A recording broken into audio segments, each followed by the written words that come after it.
S, ಮೊದಲನೇ ಹಂತದ ನಿರ್ಣಾಯಕ ಮೀಟಿಂಗ್ ಮುಕ್ತಾಯ ಆಗಿದೆ. ಮೀಟಿಂಗ್ ಮುಗಿಸಿ ಮನೆಗೆ ತೆರಳಿದ್ದಾರೆ ರಾಹುಲ್ ಗಾಂಧಿ ಅವರು. ಈಗ ಊಟದ ವಿರಾಮವನ್ನ ತೆಗೆದುಕೊಂಡಿದೆ ಹೈಕಮಾಂಡ್. ಎಐಸಿಸಿ ಕಚೇರಿಯಲ್ಲಿಯೇ ಡಿಸಿಎಂ ಕಾದು ಕೂತ್ಕೊಂಡಿದ್ದಾರೆ. ನನ್ನ ಸಮಯ ಯಾವಾಗ ಬರುತ್ತೆ, ಯಾವಾಗ ಒಳಗೆ ಹೋಗ್ಲಿ ನಾನು ಅಂತ. ಮೀಟಿಂಗ್ ಮುಗಿಸ್ಕೊಂಡು ಮನೆಗೆ ಹೋಗಿದ್ದಾರೆ ರಾಹುಲ್ ಗಾಂಧಿ ಅವರು. ಊಟದ ವಿರಾಮವನ್ನ ಹೈಕಮಾಂಡ್ ನಾಯಕರಿಗೆ ತಗೊಂಡಿದ್ದಾರೆ. 2.25 ಗಂಟೆ ಸಿಎಂ ಜೊತೆ ಮಾತುಕತೆ ಆಡಿದ್ದಾಯ್ತು. Okay, let's take a small break ಅಂತ ನಿರ್ಧಾರ ಮಾಡಿಕೊಂಡು ಒಂದು ಸುತ್ತನಲ್ಲಿ ಅವರು ಮಾತಾಡ್ಕೊಂಡಿರ್ತಾರೆ.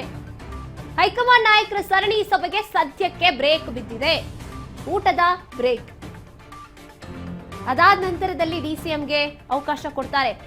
ಮೊದಲ ಹಂತದ ನಿರ್ಣಾಯಕ ಮೀಟಿಂಗ್ ಮುಕ್ತಾಯ ಆಗಿದೆ. ಊಟದ ಸಮಯ, ಊಟ ಮುಗಿಸಿದ ನಂತರದಲ್ಲಿ ಈಗಾಗಲೇ ಮತ್ತೊಂದು ಹಂತದ ಮೀಟಿಂಗ್ ಕೂಡ ನಡೆದಿದೆ ನಾಯಕರ ಮಧ್ಯೆನೆ. ಯಾರು ಅಲ್ಲಿ ಸಿಎಂ ಆಗಲಿ ಡಿಸಿಎಂ ಆಗಲಿ ಇರೋದಿಲ್ಲ.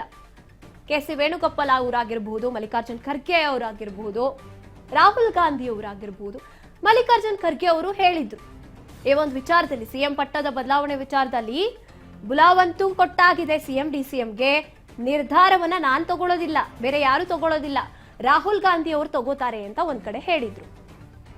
ಈಗ ಹಾಗಿದ್ರೆ ರಾಹುಲ್ ಗಾಂಧಿ ಅವರ ನಿರ್ಧಾರದ ಮೇಲೆ ನಿಂತಿದ್ಯಾ ಸಿಎಂ ಪಟ್ಟದ ಭವಿಷ್ಯ? ಡಿಸಿಎಂ ಡಿಕೆ ಶಿವಕುಮಾರ್ ಅವರಂತೂ ಜಾತಕ ಪಕ್ಷಿ ಅಂತ ಕಾಯ್ತಾ ಇದ್ರು ರಾಹುಲ್ ಗಾಂಧಿ ಅವರನ್ನು ಮೀಟ್ ಮಾಡೋದಕ್ಕೆ, ಈ ಒಂದು ವಿಚಾರವಾಗಿ ಚರ್ಚೆ ಮಾಡೋದಕ್ಕೆ. ಅವ್ರಿಗೆ ಎಷ್ಟು ಖುಷಿ ಆಗಿರ್ಬೋದು, ಆ ಅವಕಾಶ ಸಿಕ್ಕೇ ಬಿಡ್ತಲ್ವಾ, ಅವರಾಗವರೇ ನನ್ನ ಮಾತನಾಡೋ ಕರೀತಾ ಇದ್ದಾರೆ ಅಂತ.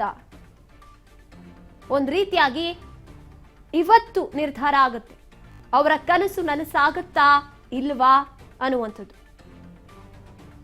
ಮೀಟಿಂಗ್ ಮುಗಿಸಿ ಮನೆಗೆ ಹೋಗಿದ್ದಾರೆ ಊಟ ಮಾಡ್ಕೊಂಡು ಬರೋದಕ್ಕೆ ರಾಹುಲ್ ಗಾಂಧಿ ಅವರು. ಅದಾದ್ಮೇಲೆ ಮತ್ತೊಂದು ಸುತ್ತಿನ ಸಭೆ ಡಿಸಿಎಂ ಡಿಕೆ ಶಿವಕುಮಾರ್ ಅವ್ರ ಜೊತೆ.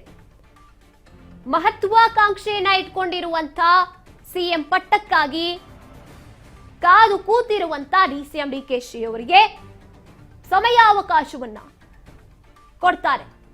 ಅವ್ರದ್ದು ಏನೇನೆಲ್ಲ ಅಂಶಗಳಿದೆ, ಏನೇನೆಲ್ಲ ಮಾತನಾಡಬೇಕು, ಏನೇನೆಲ್ಲ ಬದಲಾವಣೆಗಳನ್ನ ಅವ್ರು ಬಯಸ್ತಾ ಇದ್ದಾರೆ, ಏನೇನೆಲ್ಲ ಆಸೆ ಇದೆ, ಎಲ್ಲವನ್ನ ಹೇಳ್ಕೊತಾರೆ ಡಿಸಿಎಂ ಇವತ್ತು.